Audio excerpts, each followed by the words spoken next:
இந்த தம்ப்நெயில நீங்க எப்படி பார்த்து இன்ட்ரெஸ்டா வந்து இந்த வீடியோவை நீங்க கிளிக் பண்ணீங்களோ அதே மாதிரி இந்த இன்ஃபர்மேஷன் முக்கியமான விஷயம் வந்து 3 கிலோவாட் சோலார் நமக்கு கரெக்டானதா. சில பேரோட கன்சப்ஷன் அதிகமா இருக்கும்.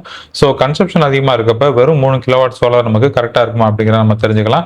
இதற்கு அடுத்தது பார்த்தீங்கன்னா நம்ம போட போற அந்த சோலாரோட காஸ்ட் என்ன, நமக்கு எவ்வளவு சப்சிடி கிடைக்கும், எவ்வளவு நம்ம வந்து ஆக்சுவலா பணம் செலுத்தணும், அப்படி எவ்வளவு கிடைக்க போகுது அப்படிங்கிறத பத்தி பார்க்க போறோம். 25 வருடம் நம்ம வந்து தொடர்ந்து வந்து சோலார் பேனல் உபயோகிச்சா நமக்கு வந்து எந்த அளவு வந்து நமக்கு ரிட்டர்ன் கிடைக்கும், எவ்வளவு பணத்தை நம்ம மிச்சப்படுத்தலாம் அப்படிங்கிற ஃபுல் விஷயங்களை நம்ம பார்க்கலாம். ஏசி வந்து அட்லீஸ்ட் ஒரு 7 ஹவர்ஸ் ரன் பண்ணுதுன்னு வச்சுக்கலாம். மதியான நேரத்தில் பார்த்தீங்கன்னா ஒரு 2 ஹவர்ஸ் யூஸ் பண்றது. லிட்டர் வந்து ஃப்ரிட்ஜ் இருக்கு, அதுக்கப்புறம் வந்து வாஷிங் மிஷின் இருக்கு, அதுக்கப்புறம் வந்து ஒரு ஃபேன். நம்ம எலக்ட்ரிசிட்டி கன்சப்ஷனை பத்தி பார்த்தாச்சு. அதுக்கப்புறம் பார்த்தீங்கன்னா நம்மள்ட்ட எலக்ட்ரிசிட்டி பில்லை பொறுத்த வரைக்கும் தமிழ்நாட்டை பொறுத்தவரை இவ்வளவு விஷயங்களை நம்மளாட்டி கன்சியூம் பண்ண முடியும். மழை காலத்தில் பார்த்தீங்கன்னா சப்சிடி கிடைக்கும். அதே நேரத்தில் 2 கிலோவாட் போட்டிங்கன்னா 60,000, 3 கிலோவாட் போட்டிங்கன்னா 78,000, 22,000 வந்து சப்சிடி கொடுக்க போறதா வந்து நியூஸ்ல வந்திருக்கு. இதை வந்து ஊர்ஜிதப்படுத்தியது வெறும் 90,000 ரூபாய்க்கு 3 கிலோவாட் சோலார் நம்ம போட முடியும். அது எப்படி என்னங்கிறத ஃபுல் டீட்டெயிலா இந்த வீடியோல நம்ம பார்க்க போறோம். இந்த தம்ப்நெயில நீங்க எப்படி பார்த்து இன்ட்ரெஸ்டா வந்து இந்த வீடியோவை நீங்க கிளிக் பண்ணீங்களோ அதே மாதிரி இந்த இன்ஃபர்மேஷன் எல்லாமே வந்து இந்த வீடியோல ஃபுல் டீட்டெயிலா இருக்க போது இந்த வீடியோவை ஃபுல்லா பார்த்து எல்லா இன்ஃபர்மேஷனையும் தெரிஞ்சுக்கிட்டு உங்க வீட்டில் நீங்க ஆன்கிரிட் சோலார் சிஸ்டம் போடலாமா வேணாமாங்கிறத நீங்க ஓனா தீர்மானிச்சுக்கோங்க. ஃபர்ஸ்ட் ஒரு சோலார் பேனல் போடுறதுக்கு முன்னாடி நம்மள்ட்ட கன்சப்ஷன் என்னங்கிறத நம்ம தெரிஞ்சுக்கணும். நம்மள்ட்ட கன்சப்ஷன் எவ்வளோ இருக்கு அப்படின்னு பார்க்கணும். அதுக்கப்புறம் பார்த்தீங்கன்னா 3 கிலோவாட் சோலார் பேனல் போடுறதுக்கு நமக்கு எவ்வளவு பணம் தேவைப்படும் அப்படிங்கிறத நம்ம பார்க்க போறோம். இதற்கு அடுத்தது பார்த்தீங்கன்னா அடுத்ததான் முக்கியமான விஷயம் வந்து 3 கிலோவாட் சோலார் நமக்கு கரெக்டானதா. சில பேரோட கன்சப்ஷன் அதிகமா இருக்கும். ஸோ கன்சப்ஷன் அதிகமா இருக்கப்ப வெறும் 3 கிலோவாட் சோலார் நமக்கு கரெக்டா இருக்குமா அப்படிங்கிறத நம்ம தெரிஞ்சுக்கலாம். இதற்கு அடுத்தது பார்த்தீங்கன்னா நம்ம போட போற அந்த சோலாரோட காஸ்ட் என்ன, நமக்கு எவ்வளவு சப்சிடி கிடைக்கும், எவ்வளவு நம்ம வந்து ஆக்சுவலா பணம் செலுத்தணும் அப்படிங்கிற எல்லா விஷயத்தையும் பற்றி பார்க்கலாம். ஸோ இதுல நம்ம வந்து வருஷம் எவ்வளவு பணம் சேவ் பண்ண போறோம், அது மாத்திரம் இல்லாம ரிட்டர்ன் ஓவர் இன்வெஸ்ட்மெண்ட் வந்து எவ்வளவு கிடைக்க போகுது அப்படிங்கிறத பத்தி பார்க்க போறோம். 25 வருடம் நம்ம வந்து தொடர்ந்து வந்து சோலார் பேனல் உபயோகிச்சா நமக்கு வந்து எந்த அளவு வந்து நமக்கு ரிட்டர்ன் கிடைக்கும், எவ்வளவு பணத்தை நம்ம மிச்சப்படுத்தலாம் அப்படிங்கிற ஃபுல் விஷயங்களை நம்ம பார்க்கலாம். ஸோ ஃபர்ஸ்ட் பொறுத்த வரைக்கும் என் வீட்டில் நான் எப்படி கன்ஸ்ட்ரக்ஷன் பண்ணிட்டு இருக்கேன்னு பார்த்தீங்கன்னா 1.5 இன்வெர்டர் ஏசி வந்து அட்லீஸ்ட் ஒரு 7 ஹவர்ஸ் ரன் பண்ணுதுன்னு வச்சுக்கலாம். மதியான நேரத்தில் பார்த்தீங்கன்னா ஒரு 2 ஹவர்ஸ் யூஸ் பண்ணுறதா இருக்கலாம். அப்படி பார்க்குறப்ப வந்து ஓவராலாக வந்து ஒரு 7 to 10 ஹவர்ஸ் வந்து நான் கன்ஸ்ட்ரக்ஷன் பண்ணுறேன் அப்படிங்கிற மாதிரி எடுத்துக்கலாம். இதற்கு அடுத்தது ஒரு 400 லிட்டர் வந்து ஃப்ரிட்ஜ் இருக்குது, அதுக்கப்புறம் வந்து வாஷிங் மிஷின் இருக்குது, அதுக்கப்புறம் வந்து ஒரு ஃபேன், ஒரு ஆவரேஜாக வந்து ஒரு 3 ஃபேனு நம்ம யூஸ் பண்ணுறோம். ஒரு 6 ஹவர்ஸுக்கு நான் எடுத்துக்கிறேன். அதற்கு அடுத்தது எல்இடி லைட்டில் வந்து ஒரு 5 எல்இடி லைட் வந்து ஒரு ஆக்சுவலாக வந்து ஒரு 6 மணி நேரம் நம்ம யூஸ் பண்றதா எடுத்துக்கலாம். 2 லேப்டாப் இருக்கு, அதுக்கப்புறம் வந்து மொபைல் சார்ஜர் வந்து ஒரு 2 ஹவர்ஸ் வந்து பெர் டே நம்ம யூஸ் பண்றதா நம்ம எடுத்துக்கலாம். அப்படி பாக்குறப்ப வந்து என்னோட கன்ஸ்ட்ரக்ஷன் வந்து ஓவராலா பாக்குறப்ப வந்து ஒரு 10 to 12 யூனிட் வந்து நமக்கு டெய்லி பேசிஸ்ல நான் வந்து கன்சியூம் பண்றதை நான் எடுத்துக்கிறேன். ஸோ இப்படி நம்ம கன்சியூம் பண்றதுல வந்து நமக்கு எவ்வளவு வந்து ஆக்சுவலா வந்து பவர் கன்சப்ஷன் எடுத்துக்குது அப்படிங்கிறத பத்தி பார்க்கலாம். இதுல நம்ம எலக்ட்ரிசிட்டி கன்சப்ஷனை பத்தி பார்த்தாச்சு. அதுக்கப்புறம் பார்த்தீங்கன்னா நம்மளோட எலக்ட்ரிசிட்டி பில்லை பொறுத்த வரைக்கும் தமிழ்நாடை பொறுத்த வரைக்கும் 2 மாசத்துக்கு ஒரு தடவை வந்து பில் வருது. ஸோ அப்படி பார்க்குறப்ப வந்து எனக்கு ஆவரேஜா ஒரு 2 மாசத்துக்கு வர யூனிட் பார்த்தீங்கன்னா இது வரைக்கும் வந்து 760 யூனிட் வந்து நான் கன்சியூம் பண்ணிட்டு இருக்கேன். அப்படி பார்க்குறப்ப ஒரு மாசத்துக்கு பார்த்தீங்கன்னா அதை வந்து 760 வந்து 2 ஆட்டி டிவைட் பண்ணி பார்த்தீங்கன்னா 380 யூனிட் வந்து ஒரு மாசத்துக்கு நமக்கு தேவைப்படுது.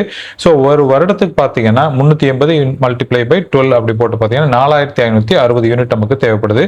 அதாவது நம்ம ஒரு வருஷத்துக்கு நமக்கு தேவைப்பட போற யூனிட் வந்து 4560 யூனிட் இருந்துச்சுன்னா நான் சொன்ன இவ்வளவு விஷயங்களை நம்மளாட்டி கன்சியூம் பண்ண முடியும். மழை காலத்துல பாத்தீங்கன்னா மழை பெய்யறப்ப வந்து அப்கோர்ஸ் வந்து நமக்கு அந்த ப்ரொடக்ஷன் கம்மியா இருக்கும். அப்போ வந்து சோலார்ல இருந்து வர எனர்ஜியும் வந்து கம்மியா இருக்கும். அதே நேரத்துல நம்ம சம்மர்ல இருக்கிற மாதிரி வந்து ஏசி நம்ம பெரிய அளவுல நம்ம யூஸ் பண்ண போறது இல்லை. அதனால வந்து நம்மளோட கன்சப்ஷன் வந்து கம்மியா இருக்கும். இதை நம்ம கவனத்தில் எடுத்துக்கலாம். இதற்கு அடுத்து பார்த்தீங்கன்னா நமக்கு கிடைக்கிற சப்சிடியை பத்தி பார்க்கலாம். சென்ட்ரல்ல இருந்து பார்த்தீங்கன்னா சப்போஸ் நீங்க 1 கிலோவாட் நீங்க போட்டீங்கன்னா வந்து உங்களுக்கு 30,000 ரூபாய் சப்சிடி கிடைக்கும். அதே நேரத்தில் 2 கிலோவாட் போட்டீங்கன்னா 60,000, 3 கிலோவாட் போட்டீங்கன்னா 78,000 கிடைக்கும், 5 கிலோவாட் போட்டீங்கன்னா 78,000, 5 கிலோவாட்டுக்கு மேல நீங்க எவ்வளவு போட்டாலும் வந்து, அதாவது 3 கிலோவாட்டுக்கு மேல நீங்க எவ்வளவு போட்டாலும் வந்து உங்களுக்கு 78,000 தான். அதற்கு மேல வந்து உங்களுக்கு சப்சிடி கிடையாது. பட் தமிழ்நாடு கவர்மெண்ட்டை பொறுத்த வரைக்கும் பார்த்தீங்கன்னா இப்போ அமைஞ்சிருக்க கவர்மெண்ட் வந்து உங்களுக்கு 22,000 வந்து சப்சிடி கொடுக்க போறதா வந்து நியூஸ்ல வந்திருக்கு. இதை வந்து ஊர்ஜிதப்படுத்திய செய்தி வந்து நிறைய வந்து சோலார் வெண்டர் சொல்லியிருக்காங்க. ஸோ அப்படி இருக்கப்ப நமக்கு ஓவராலா கிடைக்க போற சப்சிடி பார்த்தீங்கன்னா 1 லட்சம் ரூபாய் வந்து நமக்கு சப்சிடியா கிடைக்குது. 1 கிலோவாட் சோலார் பேனல் வந்து எவ்வளவு பவர் ஜெனரேட் ஆகும்னு பார்த்தீங்கன்னா ஒரு 4 to 5 யூனிட் வந்து ஜெனரேட் ஆகும். அதை வந்து நம்ம 3 கிலோவாட் போடுறதுனால அப்படியே மல்டிப்ளை பண்ணிக்கலாம். ஒரு ஆவரேஜா வந்து ஒரு 12 யூனிட் வந்து ஜெனரேட் ஆகுது நம்ம எடுத்துக்கலாம்.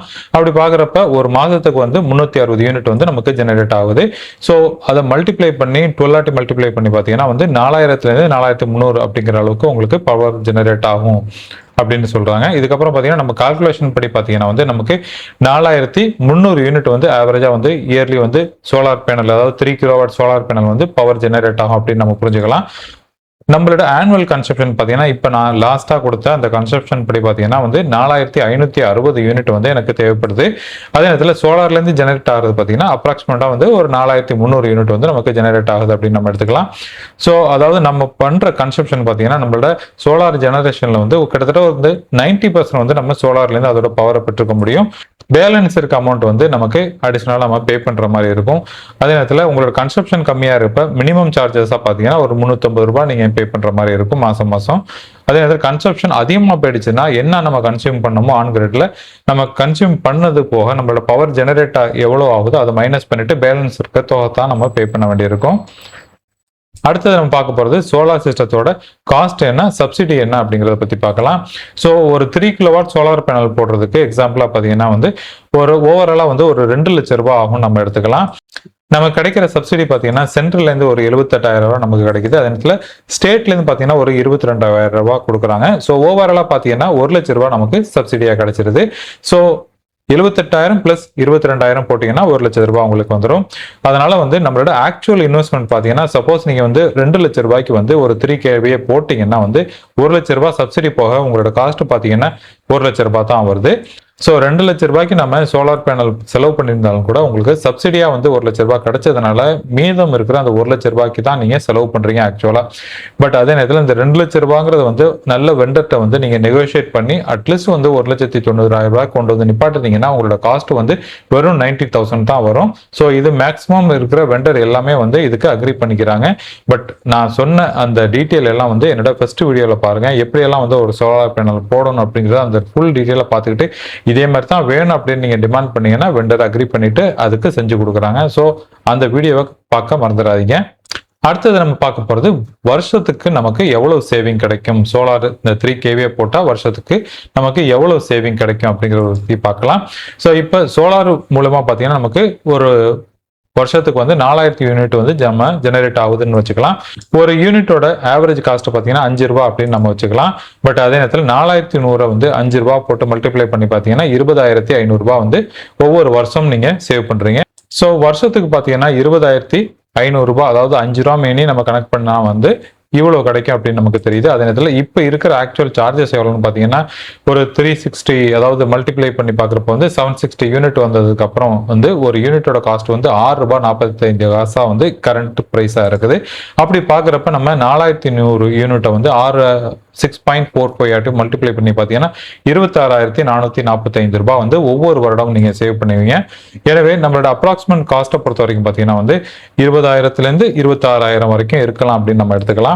ஸோ அப்படி பார்க்குறப்போ வந்து நமக்கு எவ்வளோ கிடைக்குதுன்னு பார்த்தீங்கன்னா ஆக்சுவல் டேங்கோ பில் வந்து ஃபிக்ஸ்டு சார்ஜஸ் இருக்கிறதுனால வந்து அப்ளிகபிள் சார்ஜஸும் வந்து பில்லு வந்து 0 ஆகும்னு நம்ம எதிர்பார்க்கக்கூடாது. அதாவது இதோட மீனிங் என்னன்னு பார்த்தீங்கன்னா நான் சொன்னது மாதிரி இப்போ 760 யூனிட் நம்ம கன்சியூம் பண்ணுறோம். நம்மளோட சோலார்லேருந்து வந்து சப்போஸ் ஜெனரேஷன் வந்து 700 யூனிட்டா வந்துருச்சுன்னா நமக்கு பாக்கி இருக்க 60 யூனிட் வந்து நம்ம பே பண்ண வேண்டியிருக்கும். அதை தான் வந்து நான் இதில் மீன் பண்ணியிருக்கேன். இப்போ நம்ம ரிட்டர்ன் ஓவர் இன்வெஸ்ட்மெண்ட், அதாவது நம்ம பண்ணின அந்த 1 லட்சத்துலேருந்து எவ்வளோனா வந்து நம்ம இந்த பணத்தை வந்து எத்தனை வருஷத்துல நம்ம வித்ட்ரா பண்ணலாம், அதாவது வந்து ரிட்டர்ன் ஓவர் இன்வெஸ்ட்மெண்ட் வந்து நம்ம கால்குலேட் பண்ணலாம் அப்படிங்கிறத பத்தி பார்க்கலாம். நம்மளோட இன்வெஸ்ட்மெண்ட் பார்த்தீங்கன்னா நான் வந்து இப்போ இந்த 2 லட்சம் ரூபாய் வந்து சப்சிடி போக நமக்கு பண்ற செலவு வந்து 1 லட்சம் ரூபாய் நான் எடுத்திருக்கேன். அப்படி பார்க்குறப்ப வருஷத்தோட சேவிங் பார்த்தீங்கன்னா வந்து 20,000லேருந்து 25,000 ரூபாய் நம்ம சேவ் பண்றதா எடுத்துக்கலாம். ஸோ அப்படி பார்க்குறப்ப வந்து 1 லட்சத்தை வந்து 20,000 வந்து டிவைட் பண்ணி பார்த்தீங்கன்னா 5 வருஷத்துல வந்து நீங்க பணத்தை நீங்க எடுத்துடலாம் அப்படிங்கிறத இதன் மூலியமா புரிஞ்சுக்கலாம். 5 வருஷத்துல வந்து நம்மளோட இன்வெஸ்ட்மெண்ட்டை வந்து நம்ம ரெக்கவர் பண்ணிடலாம் அப்படிங்கிறத மீன் பண்றோம். இதற்கப்புறம் பார்த்தீங்கன்னா நமக்கு 25,000 ரூபாய் வந்து மாசம் நமக்கு, அதாவது நான் 6.45 அப்படின்னு நான் சொல்லியிருந்தேன், அதை வந்து மல்டிப்ளை பண்ணி பார்த்தீங்கன்னா 26,000 வந்துச்சு. அப்ராக்சிமேட்டா வந்து 25,000 வந்து இயர்லி நம்ம சேவ் பண்றதா நம்ம எடுத்துக்கிட்டா கூட நமக்கு வந்து 4 வருஷத்துல நம்ம போட்ட பணத்தை வந்து நம்ம ரெக்கவர் பண்ணிடலாம் அப்படிங்கிறத இதன் மூலமா நம்மளால புரிஞ்சுக்க முடியுது. ஸோ இந்த எக்ஸாம்பிள்ல வந்து உங்களுக்கு நான் கொடுத்துருக்க விஷயம் பார்த்தீங்கன்னா பேபேக் அமௌண்ட் வந்து 4லேருந்து 5 வருடங்கள்ல உங்களோட பணத்தை வந்து நீங்க ரெக்கவர் பண்ணிடலாம் அப்படிங்கிறது இதன் மூலமா நீங்க புரிஞ்சுக்கலாம். ஸோ நம்ம சோலார் பேனல் வந்து 25 வருடம் ஒர்க் பண்ணும் அப்படிங்கிறத நம்ம சொல்லியிருந்தோம். 25 வருடத்துல வந்து நம்ம ஒர்க் பண்ணுச்சுன்னா நமக்கு அதுலேருந்து எவ்வளோ பெனிஃபிட் அடைஞ்சிருப்போம் அப்படிங்கிறத பற்றி பார்க்கலாம். அப்படி பார்க்குறப்ப வந்து சோலார் பேனலோட யூஸ்ஃபுல் லைஃப் பார்த்தீங்கன்னா 25 வருடம் இருக்கும், அல்லது அதற்கு மேலேயும் இருக்கலாம். ஆனால் வருடம் பார்த்தீங்கன்னா வந்து சோலார் பேனல்லேருந்து வந்து டீகிரடேஷன் சொல்லுவாங்க. அதாவது சோலார் பேனலில் ஜெனரேட் ஆகிற அந்த பவர் வந்து குறையிறதுக்கு வாய்ப்பு இருக்கு. ஸோ அப்படி பார்த்தீங்கன்னா வந்து ஆவரேஜ் ஆனுவல் சேவிங் பார்த்தீங்கன்னா 22,000 ரூபாய் அப்படின்னு நம்ம எடுத்துக்கிட்டா கூட நமக்கு 5 வருடத்துல பார்த்தீங்கன்னா 1 லட்ச ரூபாய் நம்ம சேவ் பண்ணுவோம். அதே நேரத்தில் 10 வருடத்துல பார்த்தீங்கன்னா 2,10,000 15 வருஷத்துல பார்த்தீங்கன்னா 3,15,000 20 வருடத்துல பார்த்தீங்கன்னா 4,20,000 நம்ம சேவ் பண்ணுவோம். 25 வருடங்கள்ல பார்த்தீங்கன்னா 5,20,000 வந்து உங்களோட அந்த எலக்ட்ரிசிட்டி பில்லு நீங்க பே பண்றதுல நீங்க சேவ் பண்ணலாம். பட் இது வந்து இந்த கால்குலேஷன் நான் கொடுத்துருக்க வந்து இந்த வருடத்துக்கு இயர்லி பார்த்தீங்கன்னா ஒரு 3% வந்து ஆவரேஜா வந்து அந்த எலக்ட்ரிசிட்டியோட சார்ஜஸ் வந்து அதிகமாயிட்டு இருக்க அப்படிங்கிறத மட்டும் புரிஞ்சுக்க முடியுது. ஸோ ஓவராலா பார்த்தீங்கன்னா இந்த பிரைஸை விட வந்து அதிகமா நீங்க சேவ் பண்ணீங்க அப்படிங்கிறத இதன் மூலியமா நீங்க தெரிஞ்சுக்கலாம். ஸோ 3 kVA சோலார் பேனல் உங்களுக்கு சரியானதா அப்படின்னு கேட்டீங்கன்னா, இப்போ கரண்ட்ல இருக்கிற கன்சப்ஷனுக்கு வந்து என்னோட கால்குலேஷன் படி பார்த்தீங்கன்னா, நான் வந்து என்ன கன்சம் பண்றேனோ அதுதான் வந்து உங்கள்கிட்ட நான் சொல்லியிருந்தேன். அப்படி பார்க்குறப்ப வந்து இப்போ என்னோட ஆனுவல் கன்சப்ஷன் பார்த்தீங்கன்னா 4,560 யூனிட் ஆகிருக்கு. இது 3 கிலோவாட் சோலார் பேனலுக்கு வந்து கரெக்டான ஒரு கான்ஃபிகரேஷன் அப்படின்னு நம்ம எடுத்துக்கலாம். பட் அதே நேரத்தில் ஃபியூச்சர்ல வந்து நமக்கு நம்மளோட கன்சப்ஷன் வந்து இன்னும் அதிகமாக வந்து ஏர் கண்டிஷன் நம்ம அதிகமாக யூஸ் பண்றப்ப, ஏசி அதிகமாக யூஸ் பண்றப்ப இன்னும் அதிகமாக வந்து கரண்ட் நம்ம கன்சியூம் பண்ணலாம். அல்லது மேபி ஒரு இவி வெஹிக்கிள் நான் வாங்கினேன்டா, அல்லது ஒரு இவி பைக் வாங்குறேன், இவி கார் வாங்குறேன், அப்படி இருக்கப்போ வந்து என்னோட கன்சப்ஷன் இன்னும் அதிகமாகிறதுக்கு வாய்ப்பு இருக்கு. அப்படி இருக்கிறதுனால வந்து நான் என்னோட கன்சப்ஷன் வந்து இந்த 3 கிலோவாட்டுக்கு நான் போடாம ஃபியூச்சருக்கும் சேர்த்து ஒரு 5 கிலோவாட்டுக்கு வந்து நான் பிளான் பண்றது கரெக்டா இருக்கும் அப்படிங்கிறது தான் வந்து நான் உங்கள்கிட்ட சொல்றேன். எப்பயுமே வந்து கொஞ்சம் பஃபர் வச்சுக்கிட்டு உங்களோட பிளான்ல பண்ணுங்க. ஆக்சுவலா நீங்க பண்ணிட்டீங்கன்னா ஒரு தடவை வந்து 3 கிலோவாட்டுக்கு வந்து நீங்க இன்வெர்டர் வாங்கிட்டீங்கன்னா திருப்பி நீங்க ஒரு 5 கிலோவாட்டுக்கு போறப்ப புதுசா ஒரு இன்வெர்டர் வாங்க வேண்டியிருக்கும். அதனால வந்து 3 கிலோவாட்டுக்கு பேனல் போட்டுக்கிட்டு 5 கிலோவாட்டுக்கு வந்து சோலார் இன்வெர்டர் போட்டுக்கோங்க. ஸோ ஃபியூச்சர்ல உங்களோட தேவை அதிகமாகிறப்ப அதையும் வந்து நீங்க அப்கிரேட் பண்ண தேவையில்லை. ஒன்லி பேனல் வந்து வாங்கி நீங்க ஆட் பண்ணிக்கிட்டாலே போதும். ஃபியூச்சர்ல உங்களோட கரண்ட் கன்சப்ஷனை வச்சுக்கிட்டு ஒரு 4லேருந்து 5 கிலோவாட் நீங்க போடுறது நல்லது. அதுதான் நானும் அட்வைஸ் பண்ணுவேன். நானும் ஃபியூச்சர்ல அப்படிதான் போட போறேன். இது மாத்திரம் இல்லாம என்னோட ஃப்ரெண்ட் வந்து இப்ப 90,000க்கு வந்து ஒரு சோலார் பேனல் போடுறாப்ல. அந்த பேனல் போட்டதுக்கு அப்புறம் அதை பத்தின ஃபுல் விவரங்களோட நான் உங்களை சந்திக்கிறேன். அதை வந்து ஃபுல்லா வீடியோ எடுத்து உங்களுக்கு ஃபுல்லா காட்டுறேன். என்ன பேனல் போட்டிருக்காங்க, என்ன இன்வெர்டர் போட்டிருக்காங்க, எப்படி ஒயரிங் பண்ணியிருக்காங்க, எப்படி ஸ்ட்ரக்சர் போட்டிருக்காங்க அப்படிங்கிற எல்லா விஷயங்களும் நான் உங்கள்கிட்ட ஷேர் பண்றேன். ஈவன் நீங்க விருப்பப்பட்டீங்கன்னா அந்த வெண்டரோட கான்டாக்ட் டீட்டெயில் வரைக்கும் நான் உங்களுக்கு ஷேர் பண்ணி கொடுக்குறேன். ஸோ இன்னைக்கு பார்த்த வீடியோவில் நம்ம ஒரு சோலார் பேனல் 3 கிலோவாட் போட்டா எப்படி வந்து ஒரு 90,000ல வந்து நம்ம எப்படி வந்து ஒரு சோலார் பேனல் வந்து எக்கனாமிக்கலா போட முடியும் அப்படிங்கிறத பத்தி பார்த்தோம். நம்ம போடுற பேனல்ல வந்து ரிட்டர்ன் ஓவர் இன்கம் வந்து நமக்கு எத்தனை வருஷத்துல கிடைக்கும், ஈவன் 20 வருடம் 25 வருடம் நம்ம வந்து அதை யூஸ் பண்ணா நமக்கு எவ்வளவு எல்லாம் வந்து நம்ம எலக்ட்ரிசிட்டி சேவ் பண்ண முடியும் அப்படிங்கிறத பத்தி பார்த்தோம். ஐ ஹோப் இந்த இன்ஃபர்மேஷன் வந்து உங்களுக்கு ஒரு யூஸ்ஃபுல்லான இன்ஃபர்மேஷனா இருக்கும் அப்படிங்கிறதுல எந்த ஒரு டவுட்டும் கிடையாது. இந்த வீடியோ பிடிச்சிருந்துச்சுன்னா லைக் பண்ணுங்க. யாரெல்லாம் வந்து சோலார் பேனல் போடணும்னு விருப்பப்படுறாங்களோ அவங்களுக்கு இந்த வீடியோ நீங்க ஷேர் பண்ணா ஒரு நல்ல ஒரு இன்ஃபர்மேஷன் அவங்களுக்கும் கிடைக்கும். ஸோ அப்படிப்பட்ட விஷயங்கள் நீங்களும் ஷேர் பண்ணுவீங்க நான் நம்புறேன். மேலும் இதே மாதிரி ஒரு நல்ல டாபிக்கோட நான் உங்களை மீட் பண்றேன். அது வரைக்கும் டேக் கேர், பை.